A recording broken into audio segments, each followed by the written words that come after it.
I never seen such desolation. I think we drove for a mile and there wasn't a building hardly standing. Nobody knew what was going on. They called the situation fluid, but fluid means that nobody knew anything. It was different. If I had done something else, I don't know what I would have done. Today we're interviewing Wayne Luznicky. The interviewer is Mike McGregor from the Grand Valley State University's Veterans Oral History Project. Wayne, to begin, when and where were you born? I was born in Chicago in 1947. Okay. What did your parents do? My parents, my dad was a machinist and my mother was a clerk in a local food store chain. Okay. Do you have any siblings? Yes, two sisters. Older or younger? One of each. Okay. So you got a lot of dates from the... Not really. Okay. Did you grow up in Chicago? Yes, I did. Okay. Tell me about your schooling in Chicago. I attended public schools. The grade school was Mark Twain. High school was Kelly High School.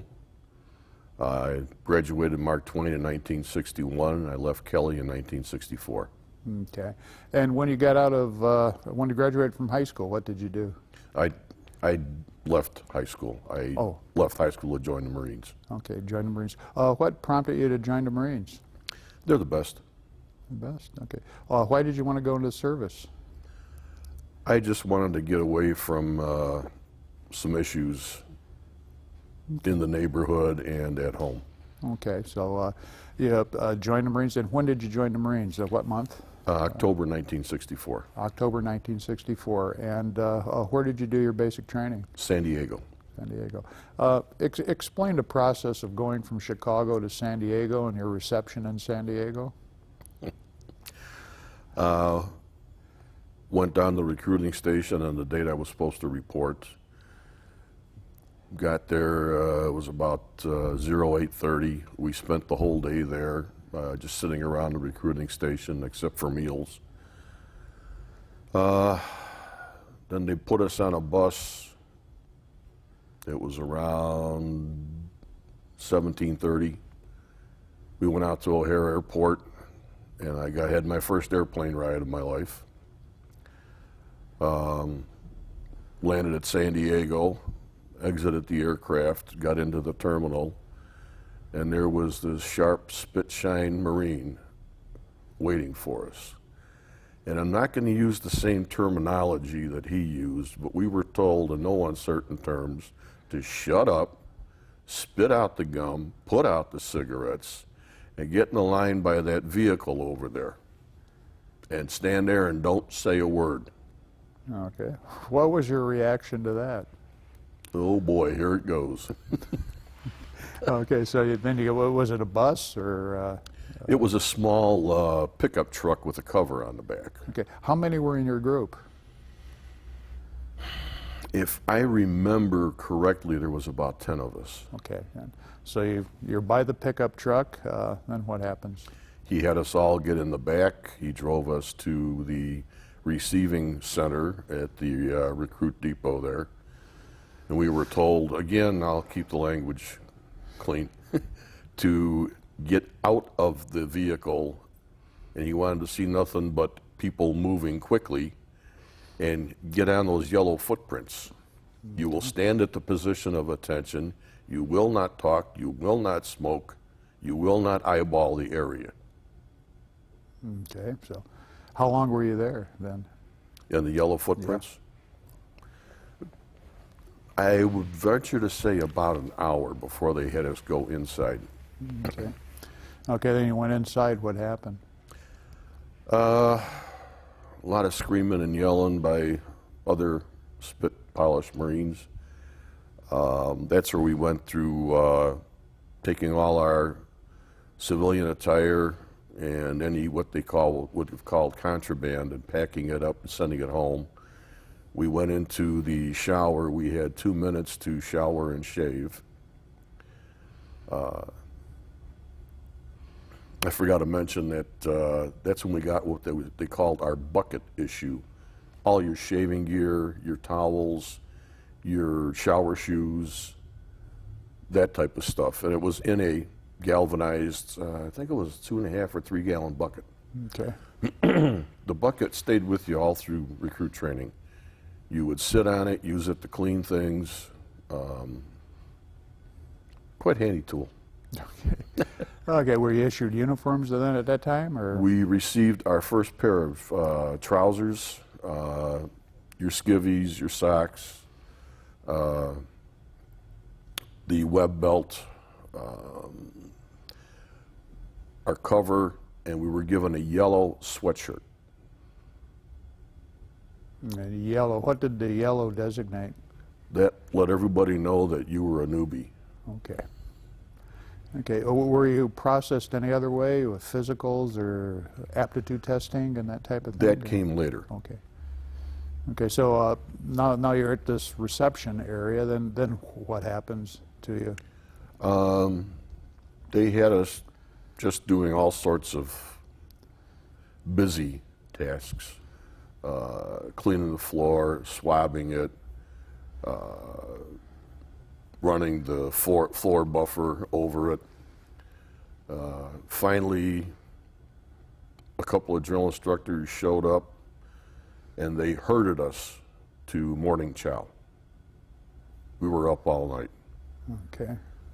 I found out later that that's a tactic. It breaks you down so you won't rebel. Okay, so you ate, then what happened? Ate, went back to the receiving barracks, did more police call type of work. We were again herded to noon chow. And then, well, more police call type work. After evening chow, they took us to the Quonset huts where we were billeted. So at that time, you were then assigned to your training company or platoon, or? Correct. Okay. We were platoon 3001, Kilo Company, 3rd Battalion, 2nd Recruit Training Regiment. We were taught how to make our racks, how to square away our foot lockers with what little gear we had at that time. And then lights out, oh no, we went and had another shower. Then lights out came, finally, got some sleep. Okay, and describe the process of training then, from then on, while you were there. Where do I start? You learn close order drill. When we first started marching, we had to link arms with the private to either side, and we would have to start off, and we were told forward march, it was 1, 2, 3, 4, left, right, left. And we had actually tape on the pavement of the platoon street that was set up at a 30-inch pace. So you would learn to step on that, and you learned how to do the 30 inches. We learned Marine Corps history, which is something I really appreciate with the Marine Corps. Before you earn the title, you have to learn what came before. Okay. How much time was spent on the Marine Corps history and like the classroom subjects?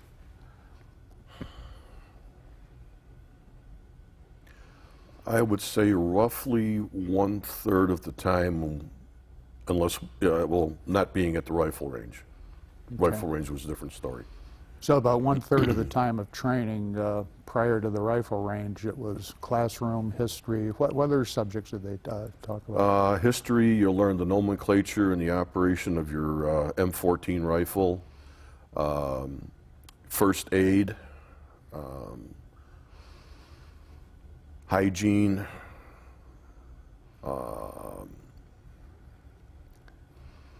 different things about living in the field.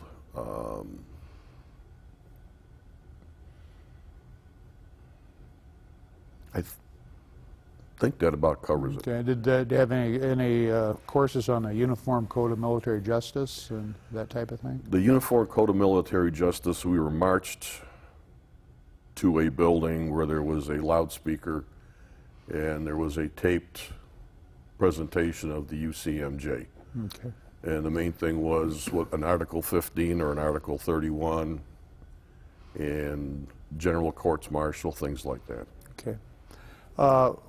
On the physical training aspect of it, describe some of that for us. Every morning it was push-ups, sit-ups, and squat thrusts until we dropped. We would run. We had the confidence course, the obstacle course, bayonet training, hand-to-hand combat.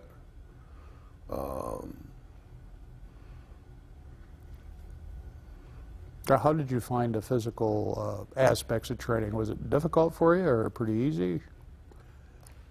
I was what you would call average at it. It wasn't difficult. The biggest problem I had was the rope climb until the drill instructor gave me some individual instruction. What kind of individual instruction was that? We were never struck by our drill instructors, let's put it that way. We were told we were never struck by them. Okay. Okay, But so there was some motivation applied. did the how did the people in your training platoon react to the physical training? Were there some that were overwhelmed by it, or? There were some that were, but they were put into a special squad that when we were doing our police call in the morning, they were exercising. Okay. They remained with the platoon, but just in a special squad that had more advanced, or I shouldn't say advanced, but more time spent on physical conditioning in that? Correct. And that was only, the special squad was only during police call. Okay. Did everybody make it through that you started with?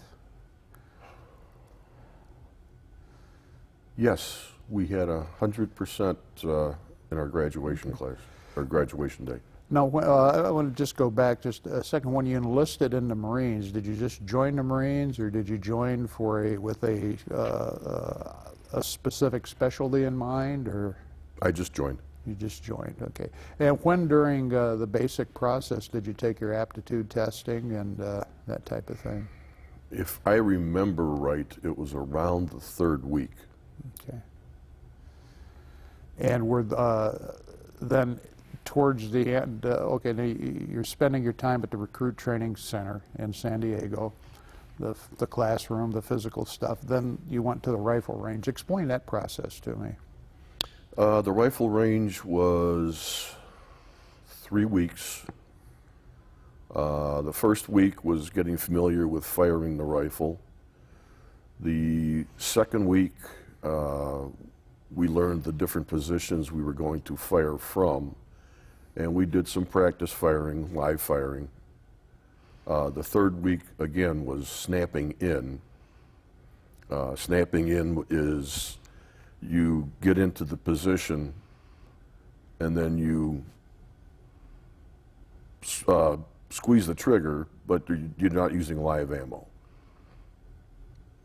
Okay, so you're like dry firing then? Or? Dry Yeah, firing. okay. And the drill instructors were real nice. They would gather down there by the target area so we had something to aim at. Let's hope it was dry. How long were you in training before you went to the rifle range? Was it? 3 weeks.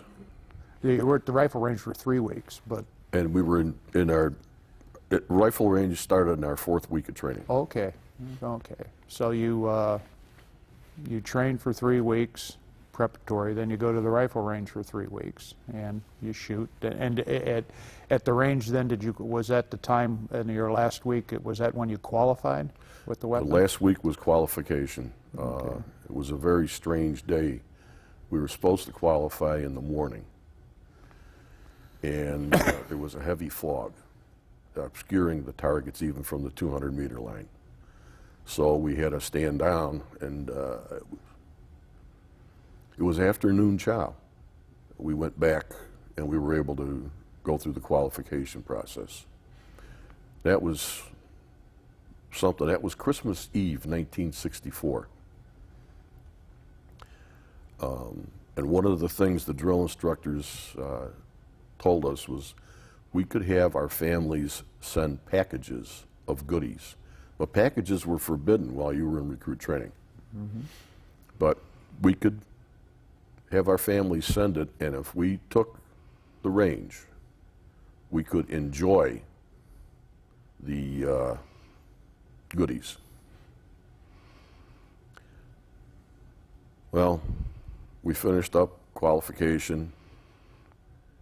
We had a few go UNQ unqualified, but we did well. So the drill instructors let all the privates that had packages open them up, and they put everything on the table. Everybody was allowed to partake, but some of us held back from that because there's always payback. There's always something that's going to happen. You learn after a short time, the drill instructors will make you pay for whatever you do.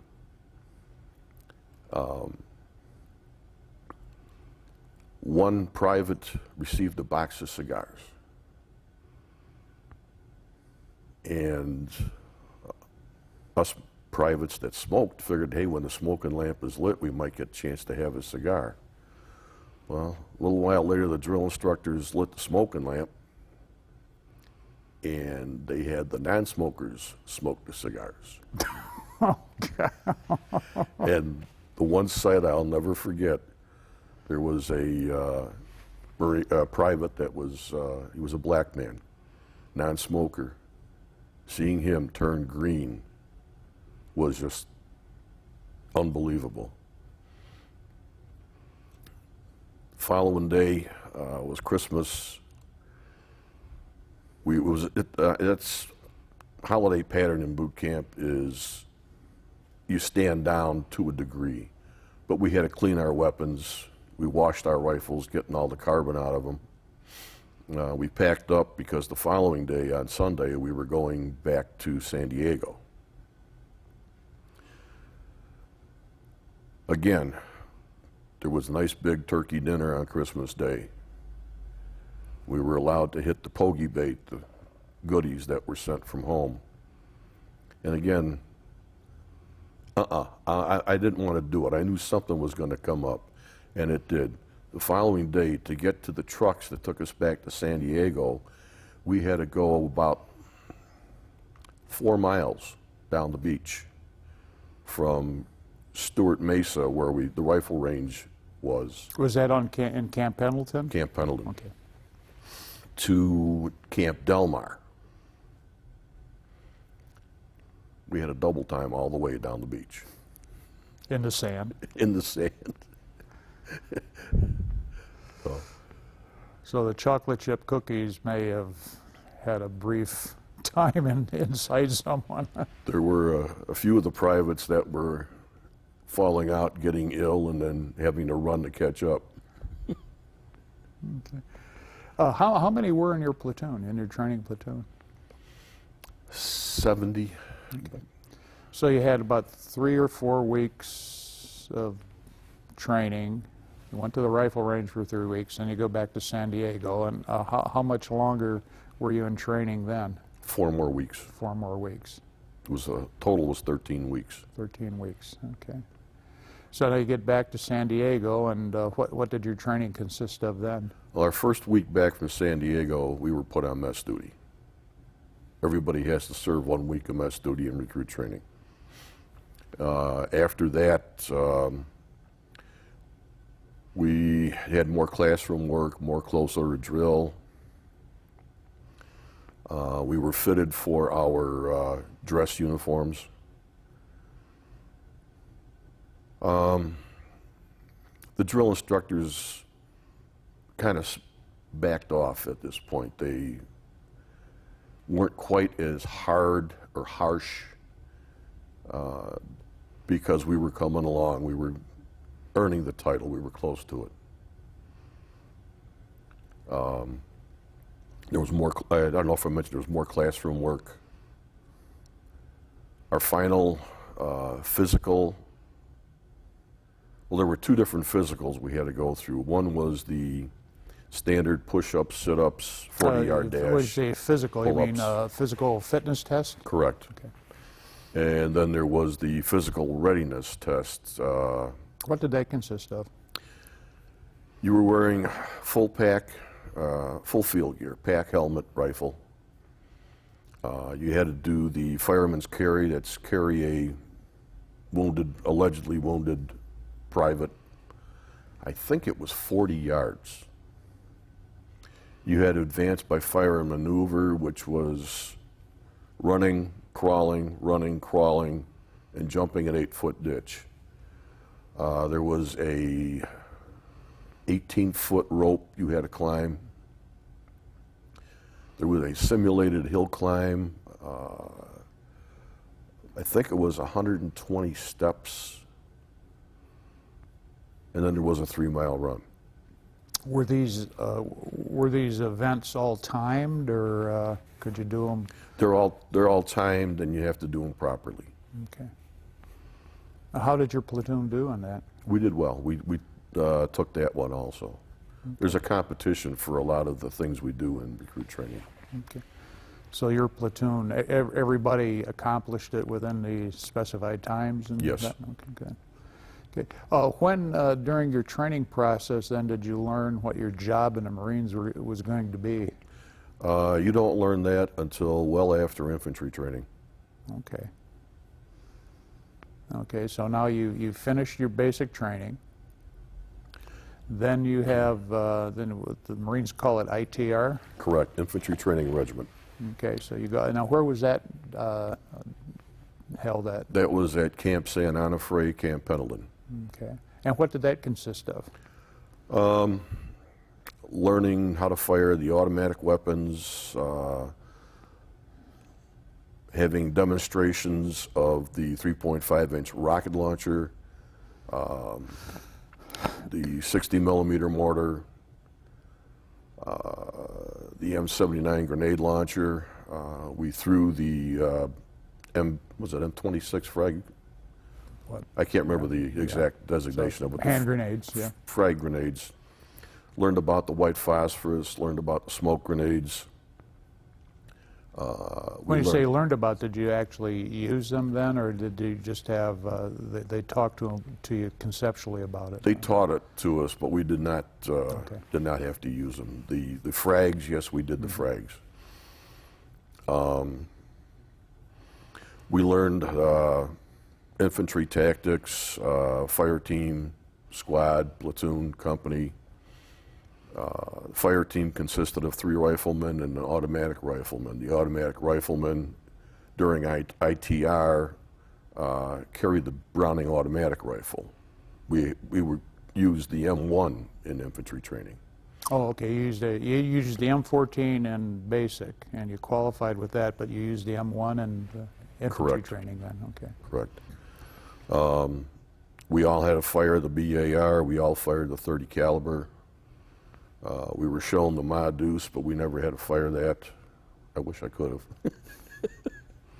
I did later.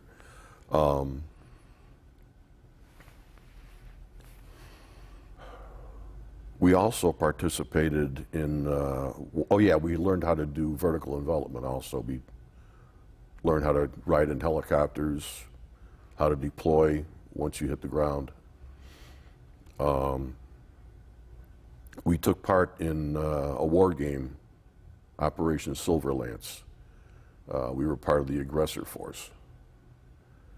That we had 4 weeks of ITR and then another 2 weeks on the field problem. Okay, so the infantry training part was basically a 6-week program for it, for a month, 4 weeks, and Then the subsequent. The class kind of things, and then the 2 weeks of demonstrating everything you learned. Yes. And the other thing, okay. So then at that point, when you're finishing ITR, then were MOSs assigned, or? We were told, there was a group of us told that we were going to report to Naval Air Station Memphis, Tennessee for aviation training. Okay. We still didn't know what our job was going to be, but we were told to report there. Went home for 20 days, recruit leave, and then reported into Memphis. Okay. Well, during this time while you were in training, were you aware of what was happening in Vietnam? Yes. Okay. And what was that awareness? Were they talking to you about, hey, this is where you're going to have to be going, Marine, or because this is very early in our involvement, right? In '65, first part of '65. I was aware of the situation in Vietnam, the Gulf of Tonkin incident, before I enlisted. Okay. But the rest of it, the 9th Marines landed at Da Nang in March of '65, which was right when we were wrapping up our infantry training, and they told us that the Marines were landing there. As a matter of fact, the 1st Marine Brigade, who was the force we opposed in the Operation Silverlance, shipped directly to Vietnam also. Okay. So we knew that there was some action starting up. Okay. Do you think any of your training at that early point was specifically keyed to Vietnam, or was it just the general infantry kind of training? And It was strictly the infantry. okay. Okay. So now you finally finish ITR. You go home, and then you report it to Memphis Naval Air Station. Correct. Okay. And then take me through that process when you got there, and what did you do? And We got there, went to a, they call their receiving barracks. Every base has a receiving barracks. Spent about a week there.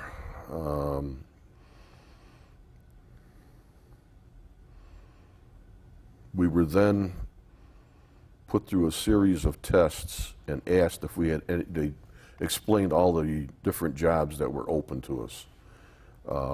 Did we have any preference? And if you qualified through your testing, you could ask for almost any job that was open at the time.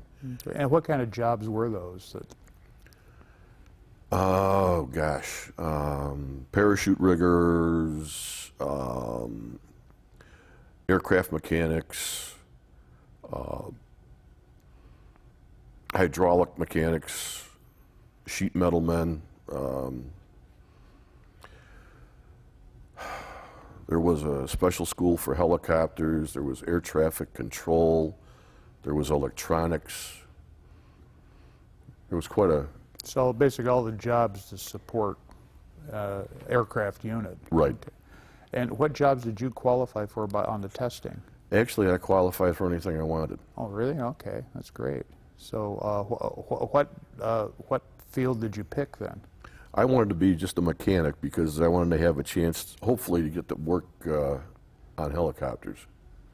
Okay. Never did get that chance, but that's what I went for. Okay, so you became just a general mechanic, or Correct. Okay. So how long was that training?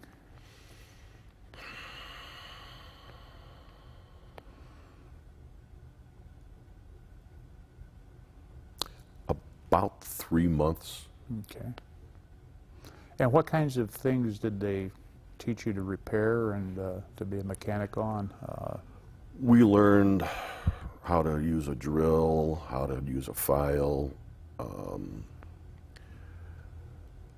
what the different manuals were for the maintenance of aircraft. It was really boring.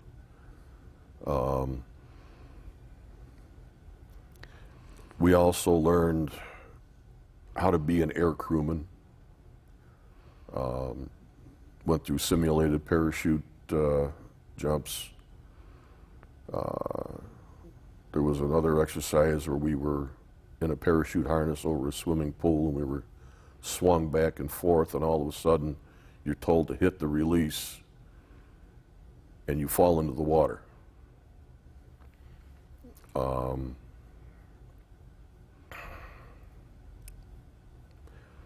We were taught the different principles that aircraft operate on. To this day, I realize there's no science of flight, it's all theory. Okay. So in this 3 months training, what, so you just, at the conclusion of that, were you then just certified as a, just a general mechanic, or? Correct. We're given the MOS of mechanic, and then we were given our duty station. Did you have training on any specific types of aircraft while you were there, or No, just general. just general maintenance kind of things? So now you graduate after about 3 months, and when was this? This is That would have probably been July, June, July? early August, August, okay. if memory serves me Of right. 65, Correct.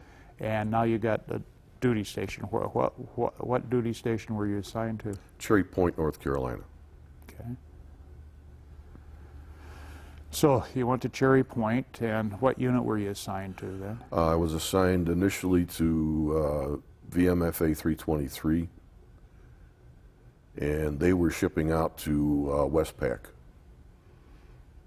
And it was decided that I was not going to go with them to Westpac. I was going to stay behind, and I was the unit that was coming back from Westpac was VMFA 513.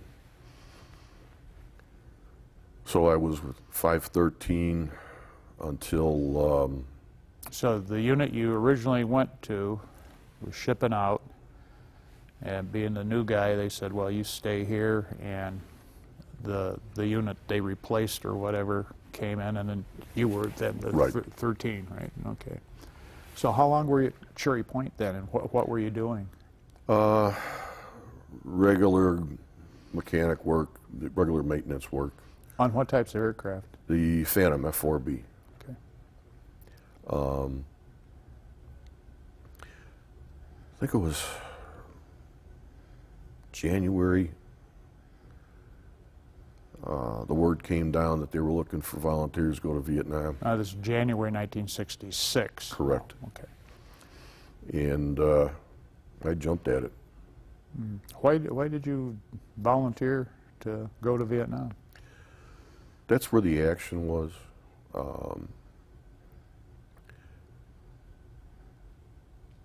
I wanted to see how I would react to a combat zone.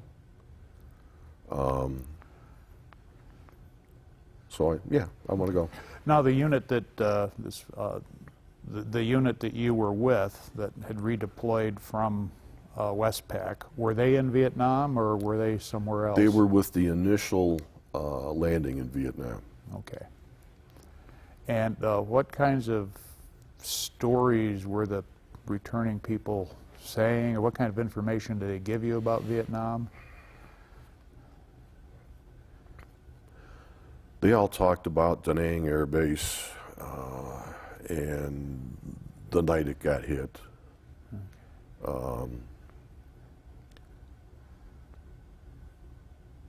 It was kind of a silly, I thought, a silly situation. Their rifles were all locked up in the armory. Okay. So when the air base got hit, that was, I think, June of '65. I'm not sure the exact date I that thought happened. late spring or early summer, yeah. So heretofore, they probably thought it was a fairly secure area because their rifles were secured, right? Right. Yeah. Well, when the 9th Marines landed at Da Nang, they were expecting to be a hostile force meeting them, and instead they had all these Vietnamese girls putting leis around their neck, flowers around their necks when they got off the LCMs. Okay. So they gave you some information about Vietnam, and what was their reaction when you said, "Hey, I want to volunteer. I want to go over there"? I see you're crazy. Okay. You don't want to go there, but you volunteered. So then, what happened? I went home for a short leave period. Reported into Camp Pendleton. We went through staging battalion. That was another month of going through infantry training again. And this is where we learned the tactics that the Viet Cong and the NVA were using. So this training was specifically keyed then to Vietnam? Correct. Okay. We saw movies that showed some of the atrocities that the VC committed. We went through a lot of field problems. There was a couple of problems that I hang in my mind. One was Nightmare Alley with all booby traps, all the types of booby traps you might encounter over there. Naturally, they didn't really hurt anybody, but you could trigger them. And then there was a simulated POW where we were given information about how to survive. It was what they call a SEER course, survival, escape, And evasion? resistance, probably? and evasion. Yeah. Okay. A British Marine had the class. We were sitting in the outdoor classroom, and he was giving a lesson, and he was starting to drone and getting everybody all kind of bored, and all of a sudden he says, "And you are now prisoners of war." And here comes the aggressor force. So we went to a simulated POW camp, and How long did that part of the training last? that was a three-day problem. And it also included your escape and evasion. And you learn real quick, if you're going to cross a creek, don't cross in the shallow part, because the bad guys are going to be waiting for you to do that.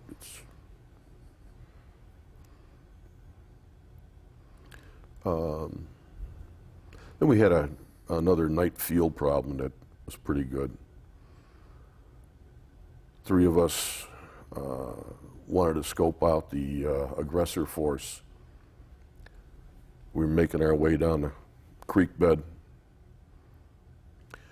and there was one individual from our company that didn't want to participate in the field problems, so he was doing some busy work for the people that were running the problem. He saw us in the creek bed. He went and told the aggressor force about it. Next thing we know, we're surrounded by 20 of the aggressors. So we were taken to a POW cage. The aggressors were reservists that were completing their 180 days. They put us in this POW cage, and the floor of it was all water. And they would throw water on us. Well, we didn't put up with that. We started flinging mud back at these guys. Well, they stopped throwing water on us when we did that. Then we decided we needed to find a way to escape. Well, when they took away all our equipment, they didn't take away my PFC chevron or my P38 can opener.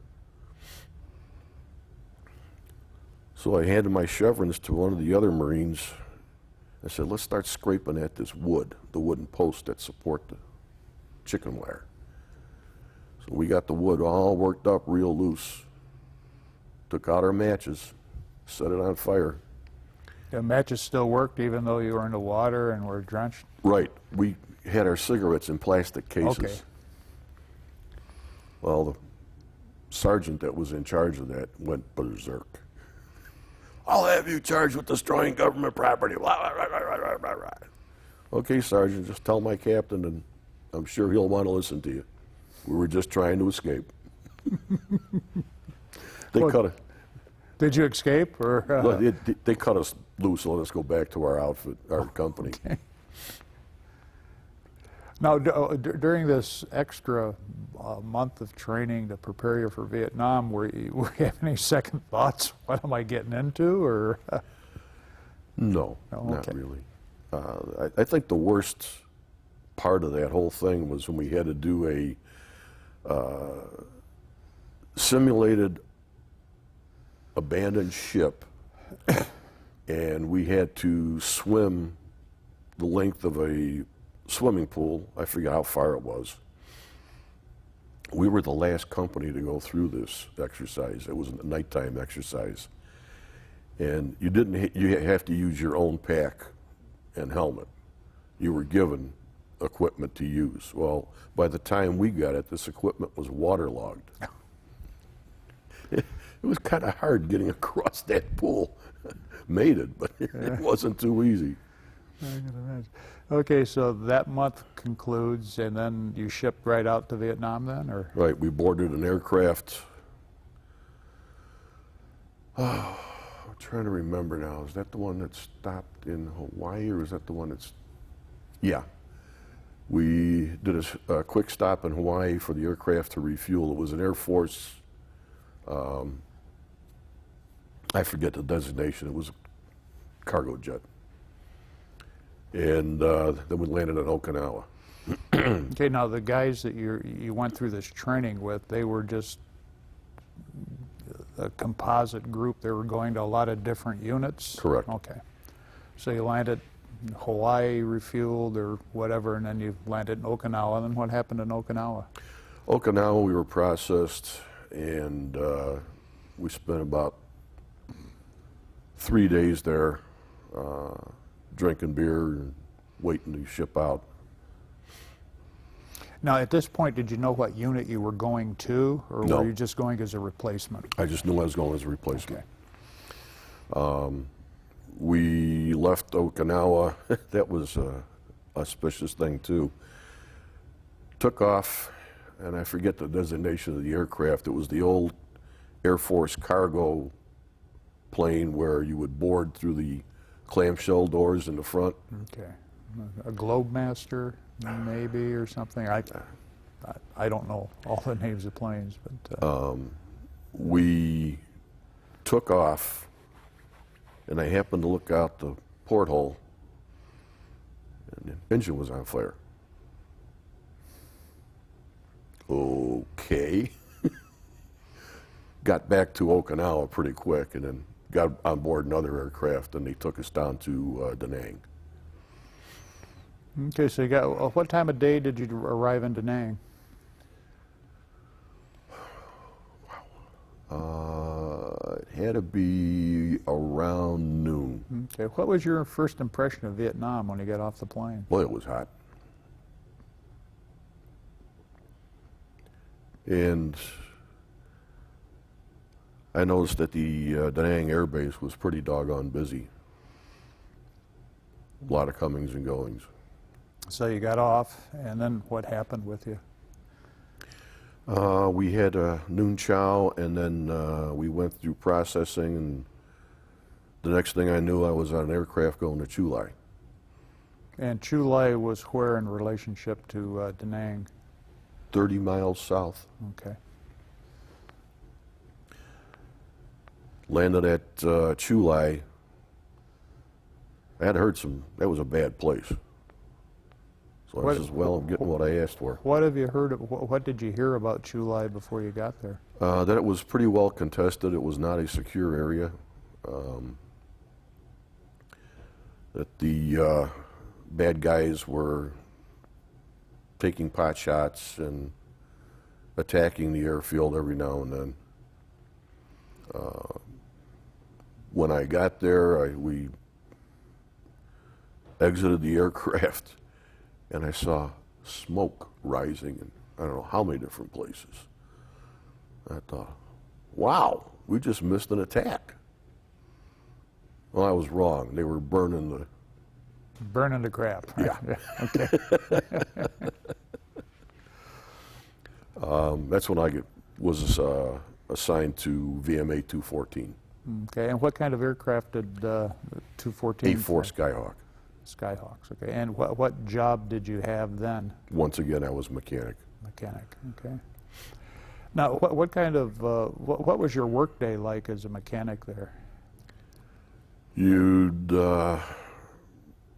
report to the unit tents at 0600, and you stay there until 1800 hours unless you were on the night shift when it was reversed. You'd report in at 1800 and secure Okay. at 0600. Okay, and then you were assigned to specific jobs, or what happened? Again, it was standard maintenance. Okay. We also had to man the perimeter at night. How often would you have to man the perimeter?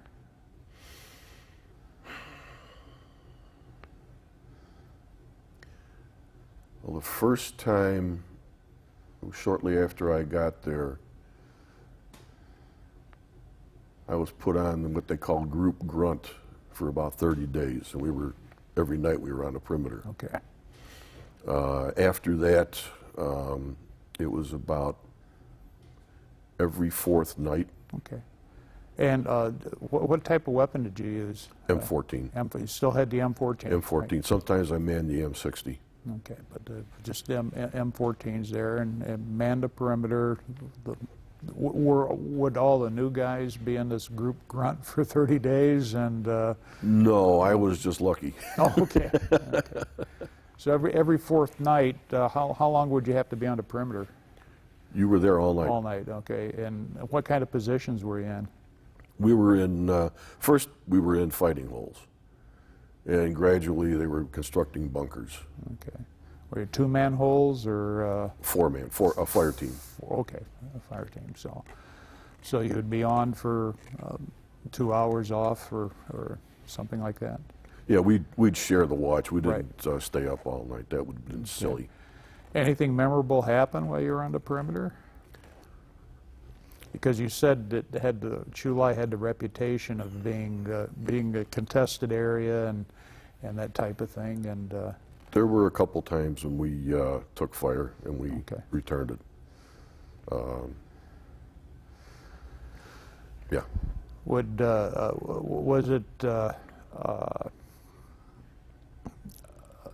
Was it subject to rocket attacks as well, or? We were mortared a couple times. Okay. The rockets didn't come in until my second trip over Okay. there. So it was, would you say it was generally just harassing kind of things, or? I would say it was more harassment, H&I, than it was a definite attack. And then on some occasions on the perimeter, you got probed and that type of thing, just to keep us on our toes. see out there, yeah. Oh, now the people from the was this an air wing or air squadron that was there? It would go squadron, group, wing. is Okay. the- Was how many units were based at Chu Lai? Guess I like get down to. Fixed wing, there were, I believe, 4 fixed wing squadrons. I can't even remember all of them. And then some helicopter units there as well? There was a rotary wing unit. They were up on top of the hill, and I think they had 3 squadrons there. Okay, in addition to the people with the air assets pulling perimeter, was there any infantry securing the perimeter at various times? Or? Right, that was the TAOR of the 7th Marine Regiment. What's the TAOR? Tactical Area of Responsibility. Okay. So the 7th Marines were in and around the area as well? Right. Okay. Okay, so did you stay at Chu Lai your entire first tour? Yes, except for R&R, yes. Okay. And what were some of the kinds of things you had to fix there? Now, the Skyhawks were basically ground support aircraft, right? Correct. Okay. You may have to fix some battle damage on them. There was one incident where one of the pilots needed to do a napalm drop in support of a unit that was under heavy fire.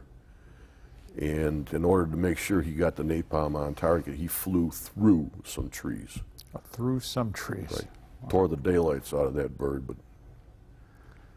But he accomplished his mission. correct. Yeah. We wanted to see that man get the Navy Cross, but he didn't. Well, just doing his job, huh? Yeah. Yeah. What was the morale of the unit while you were there? It was high. It was high. And can I ask you, what was the racial makeup or the ethnic makeup of your unit? You were a Heinz 57. You had Caucasian, you had black, you had Chicano, you had Orientals. So you just had a whole hodgepodge of Right. representative samples. So, and morale was very high. Yes, it was. Did you have any amenities there, like a PX or shows or? There was a small PX there. There was a club where you could get beer. There was a show, but the only time I ever went there, they were running some short reel stuff. They would do Combat, the old TV show Combat. They were showing that. I bet you they got a lot of hoots. It did, and one of the real weird part was the Germans were starting to fire mortars at I forget what they call them, Sergeant Sanders or whoever he Yeah, was. whatever the American element was, yeah. And I heard this poop, poop. I looked at the Marine next to me. I says, "That sounds pretty real." And all of a sudden, we heard a couple of rounds go off. That's one of the times we got mortared. So Do you think the bad guys had binoculars and were watching the you had to show? wonder. You had to wonder. Yeah. Oh wow, that's really ironic. Yeah, yeah. So you basically worked 12-hour shifts, 7 days a week. Right. Every fourth day, you spent the night on the perimeter. Did that continue your whole tour, or? Yes, it did. Okay. And did everybody have to pull perimeter? Not the officers. There was only certain officers that pulled perimeter duty. The pilots, no. But all the other, if you will, the supporting Right. staff did it. If they were the mail clerk or whatever, everybody had to pull perimeter. Even the first sergeant was out there a few times. Well, that's good. That's good. So how long were you in country before you got an R&R? I got in country in March, and I had R&R. Oh, R&R was Christmas in 1966. That was in Singapore. Went to Singapore. How did you like Singapore? Fantastic. It's one of the cleanest cities in the Far East. Why did you choose Singapore, or didn't you have a choice? I didn't have a choice. Oh, okay. So how long was your R&R? 5 days. 5 days. So you got to Singapore and had a good time. Was it hard going back after living a, quote, normal, unquote, life for 5 days? No. No. The cab driver that we utilized asked if anybody wanted to basically desert, and the three of us looked at him like he was crazy. You know, we did. No, we wanted to go back. Okay. So you went back at R&R Christmas time, 66. And you got over there when? March of 66. March of 66, at Christmas time. So you were in country About for 9 months. a fairly long time before you got your R&R. Did you have an in-country R&R at all? No. No. So you got back, and what did you notice any change when you got back in either your attitude towards what you were doing or everybody else's? No. Okay. We were still high morale, proud of what we were doing. Okay. Yeah, we'd have people that would gripe. All of us would gripe from time to time about things, but all in all, we were proud of ourselves. Okay. So then you finished out your tour Yes, there, and I just kind of backtrack. You enlisted in the Marines for 4 years, correct? correct. Yeah. Okay. So you finish your tour, and explain the process of getting back home then. Reported to the transit facility in Da Nang. The following morning, we were flown over to Okinawa, and then we spent about 5 days in Okinawa just getting our gear. We had sea bags that were in storage there. We had to wait till they were pulled out of storage. Then we had to get our uniforms all ready to wear home. Now, did you lose or gain any weight while you were in Vietnam? lost a few pounds. My uniforms were kind of loose on me, but Okay. I Didn't have figured- to be retailored or anything? Huh? No, I figured I was going to gain that weight back. Had an inspection, and then I was there past my original flyout date. So when I got to Okinawa, went through all the paperwork and everything I had to do there. They got me on a aircraft, was a civilian, dependents were on there. There was a couple empty seats, and I got to grab one of those. So it was a pretty nice flight.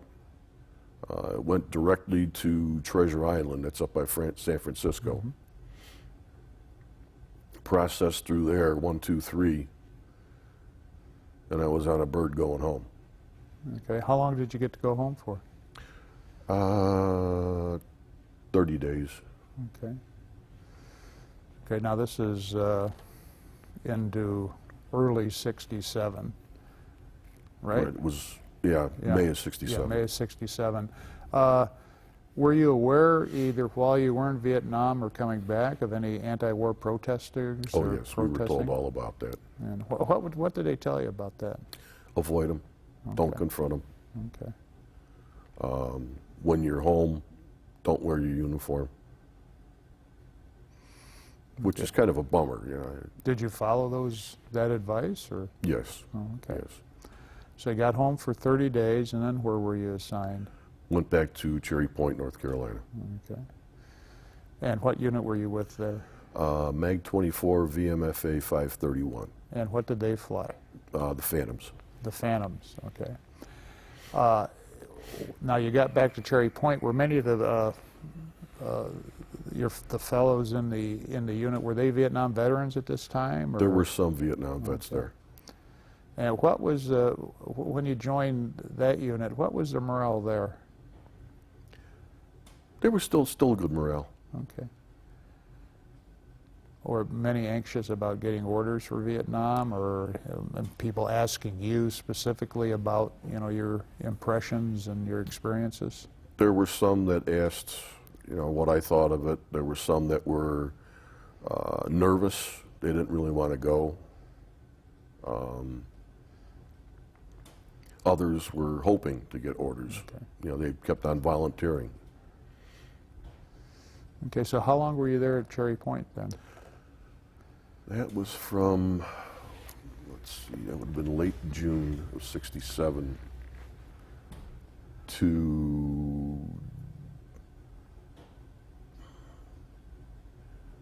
either late January or early February 68. Oh, 68, okay. Then what happened? That's when I volunteered to go back. So you volunteered. Why did you volunteer to do a second tour? Stateside duty was a pain. Why was it a pain? The inspections, things like that. I was more used to the just let me do my job. So once you were away from the military Mickey Mouse in Vietnam, which you were for a year, and you got back and found it kind of silly? Yes. Yeah.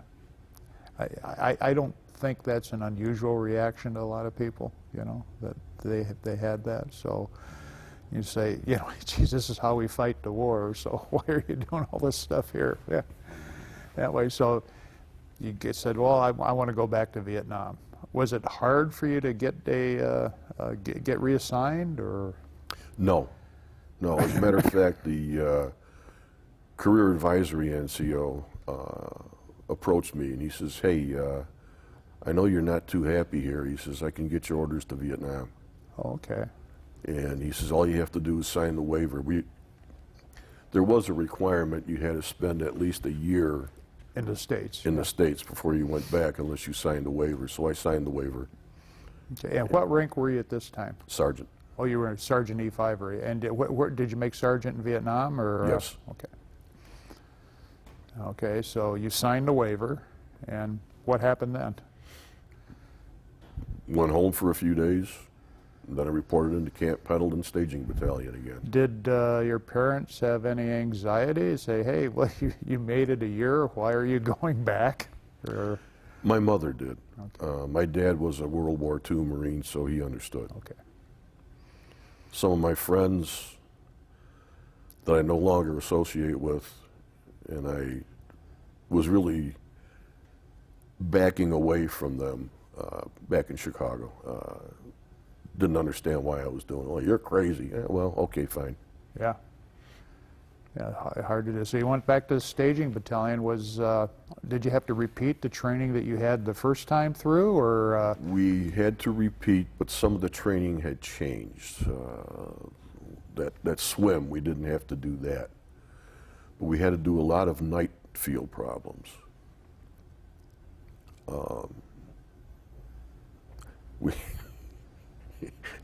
We had one, I had to set up an ambush. And I was told the aggressor force would be approaching, you know, set your ambush in. So I picked a spot. And all of a sudden I hear motors. Nobody told me we were having a convoy come through here. And then these 6-bys are coming down the road. So, okay, well, I tossed out my hand grenade. It went off, and you hear all these trucks banging, and you hear some glass breaking, and my squad opened fire. And I heard somebody yelling out from the other side, "Cease fire, cease fire." What happened was motor transport school was on a night Convoy practice or and something. they went down the wrong turn. So you got the wrong guys, and you gave your position away to the aggressor force. But it was funny. The training there was more just getting people attuned to night field problems, getting used to the weapons. That's the first time I fired the M16. Okay. And then we had to go through house to house. That was right after the Tet Offensive and all the fighting that was going on in Way. Mm-hmm. So when they went through Way, a lot of the training, even ITR had stopped doing what we call combat town, the house-to-house fighting. And there were some people that didn't know what to do. So that was part of it. Okay, so it was, the curriculum was improved and changed based on experiences, and Correct. Go there. If you look at both your times there in that training, was the second time, do you think, was better or more apt for Vietnam than the first, or?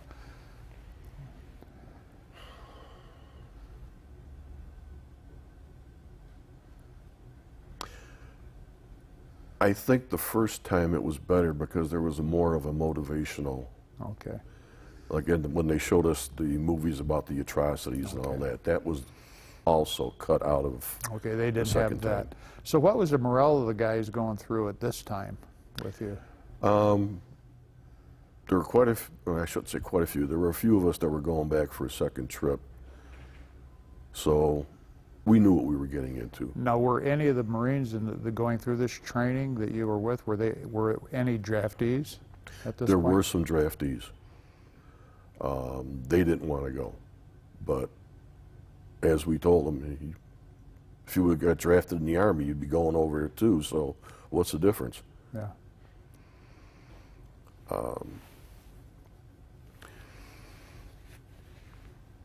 I would say the morale was not as high as it was the first time I went.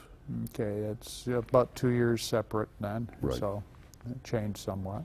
So then you left this training, and how did you get back to Vietnam then? We flew a civilian aircraft over to Okinawa. We stopped in Alaska, took the Great Circle route. They stopped in Alaska, fueled up, and then we took us to Okinawa. Okinawa was the same thing. Spent a couple of days there, end up down in Da Nang. While I'm back at Chu Lai with Mag 13, VMFA 323. They were Phantoms, so that I finally returned to VMFA 323. Okay, so you finally got there. Yeah. So you went back down to Chu Lai. Correct. Now, in your time away from Chu Lai, did you find many changes, or when you got Oh, there? yes. It was quite large. The Army had taken over the TAOR. So this is in, what, 68? April of 68. April of 68, okay.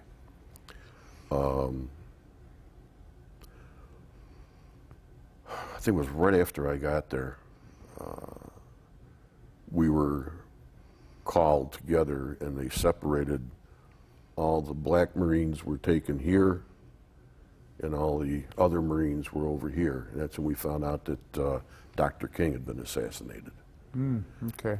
I don't think the majority of the black Marines appreciated getting the news as a separate group from us. Were there any problems after that then, or any racial problems after that? I'm not aware of any racial problems. Okay, that you didn't experience any more alienation or No, we were Marines. self-segregation or anything? We were all Marines, Okay. and we cared about each other, regardless of your race, creed, or whatever. Okay. But I did notice that the morale was a lot different. How so? First time I was there, it was more of a cavalier, we're doing something, we're going to accomplish something. Second trip, it was like, I just want to get this tour done with and get out of here. That was, that seemed to be the prevalent attitude then, Yes, when you got there? yes. Even among the pilots? I would say yes. They just wanted to get it over with. It went from a mission where, hey, we're doing something good and positive to a situation, now this is just a job, and as soon as I get out of here, I want to get out. Right. Yeah, okay. So did your routine at Chu Lai change from the first tour to the second, now that you were in E5? Did you have to pull perimeter every night, or every other night? We still pulled perimeter, but I volunteered to do a 30-day stand on the perimeter. There was a reinforced rifle squad, you could say, that we were with the Army on the perimeter. We were on the perimeter, on the south end. When you say the perimeter, was this somewhat away from the airfield itself? Yes, it was. And out in front of you was engine country. Okay. Did that for 30 days. I wanted to make sure everybody knew that I was willing to do this. Now, what do you know? Do you know what Army unit it was there? That was that the Americal Division, or? Yes. Yeah. Okay. Yes, Americal Division. Okay. What did you think of the Americal soldiers? They were Army. Yeah, I know. Okay. Yeah, I say that because the Americal has a little mixed reputation in Vietnam. The ones that we interacted with were very professional. Okay.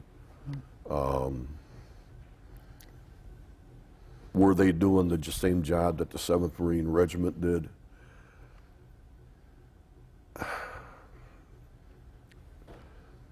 The 7th Marines really kept that area clear. We only got hit a few times when I was on my first tour. Second tour, we were getting hit every 3 nights, rockets. And that went on for a couple of months. So the enemy's ordnance changed. Right. Too, Right. Instead of dropping a few mortar rounds on you, now they're shooting rockets and that kind of thing. And they could probably shoot those from a farther away than. Yeah, I forget the name of the mortar. mountain that was just west of Chu Lai. But when they were firing them at night, you could see the trails. You could see the flames coming up from the mountain there. Okay. Was there any counter battery fire that you guys could direct in on them? Yes. I can remember one night, right after we took a real severe beating from those things, They actually had hit the enlisted men's club, which really irritated us. I'm sure it upset everybody, yeah. We were sitting in an open area drinking beer. It was in the evening. And we were looking towards the mountain, and all of a sudden you could see the aircraft coming in. They were bombing. Okay. And we saw a secondary explosion, and we were just cheering. They got it, yeah. You said like 3 nights before that, the base got hit relatively hard. Was that just with... It was the night before that. Was that standoff weapons, or was that a ground attack? Or? That was rockets. Okay. And they had the range. They hit a few of the hooches. It was around... It was after lights out. We took more than a few casualties. Okay. During the second tour, was there any major attempt to breach the perimeter that you were aware of?